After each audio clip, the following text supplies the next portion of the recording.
tengah kepercayaan masyarakat di dunia, nombor boleh menentukan tuah ataupun rugi sesebuah masyarakat bergantung kepada amalan mereka.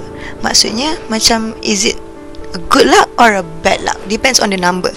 Mereka juga percaya jika mereka terserempak atau terlanggar nombor-nombor ni, mereka boleh ditimpa malang.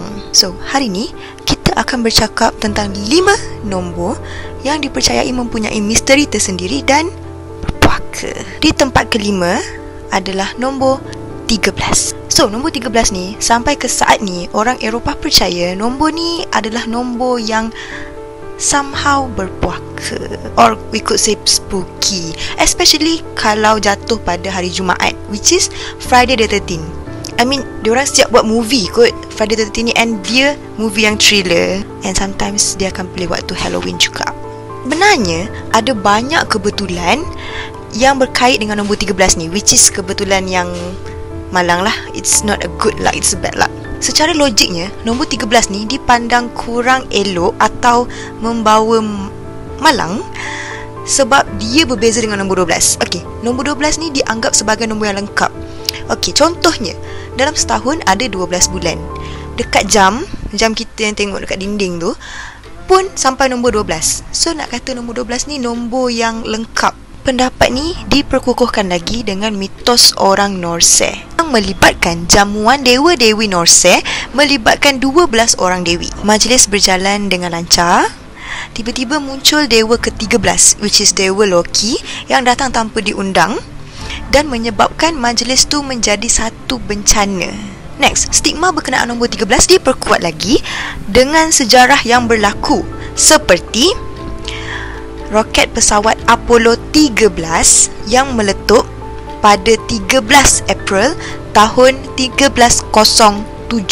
Di Malaysia, kita juga tak lari dengan tarikh 13 ni ya, which is peristiwa yang berlaku 13 Mei 1969 yang merupakan satu sejarah yang besar buat negara kita. Seterusnya, nombor 7. Walaupun masyarakat barat menganggap nombor 7 sebagai nombor yang bertuah, tetapi berbeza pula bagi masyarakat Cina yang menganggap nombor 7 berkait dengan mereka yang telah meninggal dunia. Kepercayaan ini hadir daripada festival Zongyuan ataupun festival hantu yang disambut pada hari ke-15 setiap bulan ke-7 kalender Cina. Dan mereka percaya pada bulan ini roh-roh sanak saudara mereka yang telah meninggal dunia akan datang ke bumi untuk melawat mereka. Selain masyarakat Cina, masyarakat Rom zaman dulu juga percaya bahawa kesilapan memecahkan cermin akan mengakibatkan 7 tahun nasib malang berlaku kepada pelakunya. Ini berpunca daripada kepercayaan bahawa cermin adalah pengantara antara roh dan juga Tuhan. Jadi sesiapa memecahkan cermin tu seolah-olah melakukan kesilapan besar dan perlu merana selama 7 tahun sebelum diberi kemaafan. Okey, nombor yang ketiga adalah nombor 404. Macam familiar kan? Sebab kita selalu sangat nampak nombor ni dekat internet. Tapi nombor ni sebenarnya tak ada ditakutkan sangat. Cuma 404 ni ada maksud yang tersirat, which is 404 ni akan dipaparkan di skrin kita bila pautan tu tidak ditemui. 404 merupakan kod rasmi bagi mewakili apa sahaja bentuk ralat dalam pautan ataupun alamat agar difahami pelayar ataupun pelayan.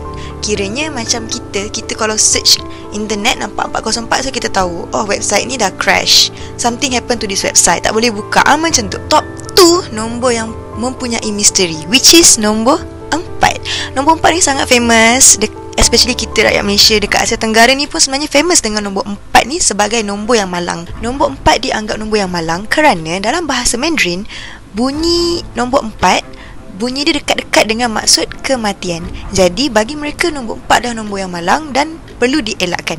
Sebab tu kalau kita tengok rumah dekat Malaysia ni, kebanyakan nombor 4 diganti dengan nombor 3A bagi mengelakkan malang lah. Info tambahan, tetrafobia. So tetrafobia ni adalah ketakutan dengan nombor 4. Seseorang yang menghadapi tetrafobia, nombor 4 dianggap perlu dijauhi sebab bagi dia nombor 4 ni macam sangat malang. So, tarikh temu janji yang ada nombor 4, contohnya 4 hari bulan, 14 hari bulan, 24 hari bulan pun perlu dielakkan. Nombor telefon tak ada nombor 4 dan sebaik-baiknya kurangkan sebut nombor 4 sebab bagi mereka nombor tu macam bawa malang. Top 1 yang mempunyai misteri dan dianggap berpuaka adalah nombor 6 666 dipanggil number of the beast. Top 1, nombor yang berpuaka ialah nombor 666. Nombor 666 juga disebut sebagai number of the beast. Kenapa? Sebab terkandung dalam Bible Revelation 13:18. Ada pihak yang menyebut nombor 666 ni mewakili syaitan, dan ada juga yang mengatakan ianya sebagai simbol Antichrist. Ada juga yang menyebutnya sebagai satu kiraan tertentu tanpa diperjelaskan apa tujuan sebenarnya. Misteri kan? Populariti nombor ini meningkat apabila ia dikaitkan dengan macam-macam mitos. Ia juga sering dijadikan simbol yang mewakili satu kuasa besar yang menakutkan, dan ia sering digambarkan berkait dengan hari kemusnahan dunia atau hari akhirat.